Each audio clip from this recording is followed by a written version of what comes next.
السلام علیکم ورحمۃ اللہ وبرکاتہ۔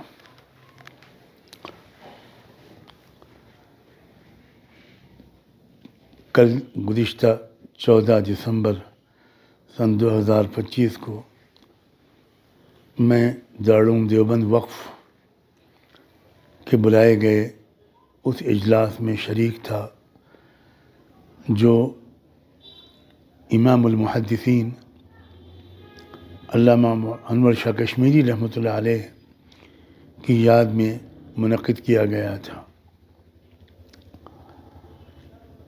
اسی اجلاس کے دوران یہ خبر آئی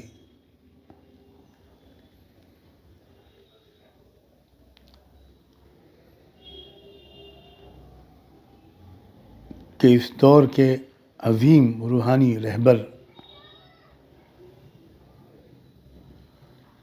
حضرت مولانا حافظ پیر ذوالفقار نقشبندی واصل بحق ہو گئے۔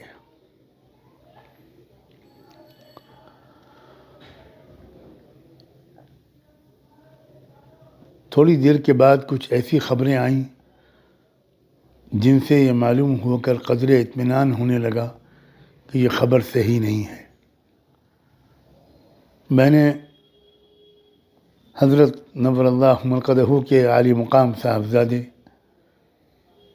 مولانا حافظ حبیب الرحمن صاحب سے رابطہ قائم کیا۔ ان کا جواب آیا انا للہ و انا الیہ راجعون۔ خبر کی تصدیق ہو گئی اور پھر میں بتا نہیں سکتا کہ میرے دل و دماغ کی کیا کیفیت ہو گئی۔ بمشکل میں بیٹھا رہا،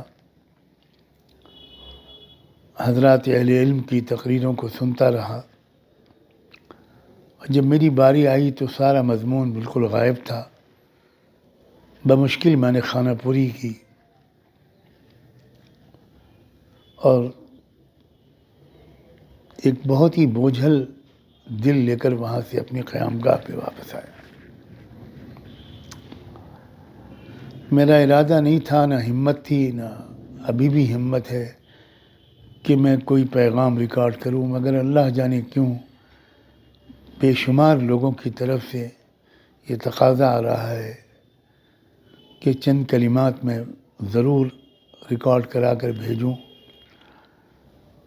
میں سب سے پہلے تو تعزیت پیش کرتا ہوں حضرت نور اللہ مرقدہ وقدس سرہ کے تمام اہل خاندان کو، صاحبزادگان کو، اہلیہ مکرمہ کو، ان کی صاحبزادی کو اور ان کے تمام متعلقین کو، ان کے داماد، ان کی بہوئیں، اور پھر پورے عالم میں پھیلے ہوئے بے شمار لاکھوں ان کے عشاق، ہزاروں ان کے خلفاء، ان کے سالکین، ان کے تلامذہ، ان کے محبین، جن کو ان سے بے پناہ محبت تھی اور جن کو حضرت کی طرف سے ایسی شفقتیں ملی ہیں کہ جن کا لفظوں میں بیان ناممکن ہے۔ اتنا بڑا خلا ہوا ہے، اتنا بڑا حادثہ ہے یہ کہ میرے پاس الفاظ ہی نہیں ہیں کہ میں اس حادثے کی سنگینی اور اس خلا کے بارے میں کچھ کہہ سکوں۔ سچی بات یہ ہے کہ وہ نمونۂ سلف تھے، سراپا شفقت و محبت،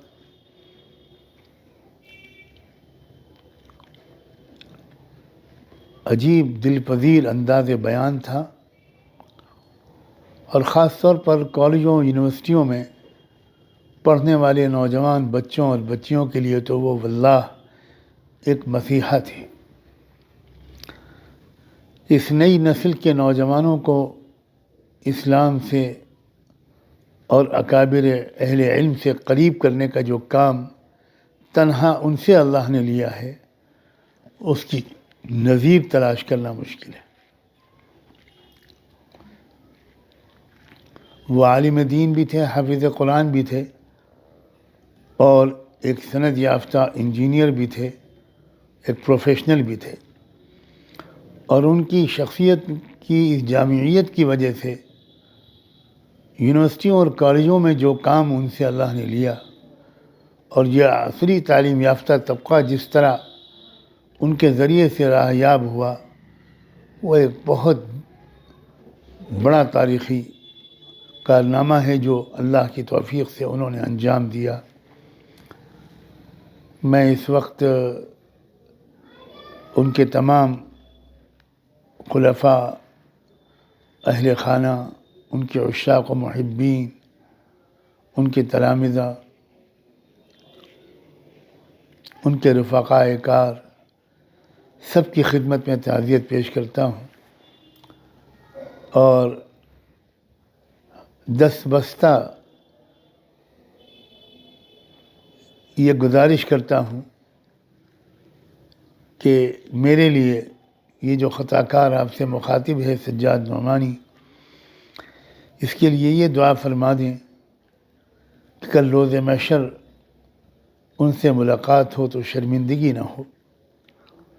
وہ صالحین کے زمرے میں ہوں گے انشاءاللہ، اور امید ہے کہ عرش الہی کے سائے میں ہوں گے، کہ اللہ ہماری بھی وہاں تک رسائی نصیب فرما دے، اور ان کے اور دوسرے اکابر کے وسیلے سے بارگاہ نبوت تک پہنچنا اور قدمین شریفین قدم بوسی بھی نصیب ہو جائے، اور اس جنت میں ہم کو بھی جگہ مل جائے جس میں یہ صالح لوگ ہوں، ہم بھی وہاں ان کی زیارت سے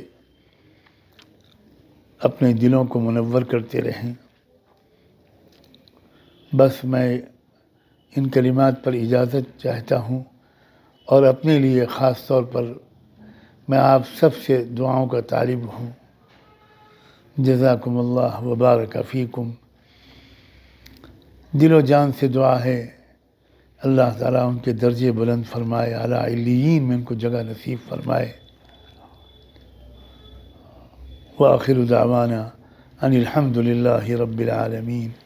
حضرت ہی کی زبان سے ایک دو اشعار ہیں جو میں چاہتا ہوں کہ آپ سماعت فرمائیں۔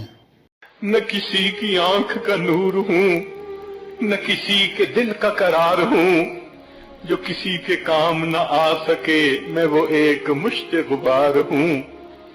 کوئی مجھ پہ آنسو بہائے کیوں، کوئی مجھ پہ دیپ جلائے کیوں، کوئی مجھ پہ پھول چڑھائے کیوں، میں وہ بے کسی کا مزار ہوں۔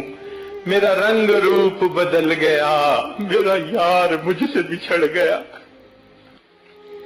میرا رنگ روپ بدل گیا، میرا یار مجھ سے بچھڑ گیا، جو چمن خزاں سے اجڑ گیا، میں اسی کی فصل بہار ہوں۔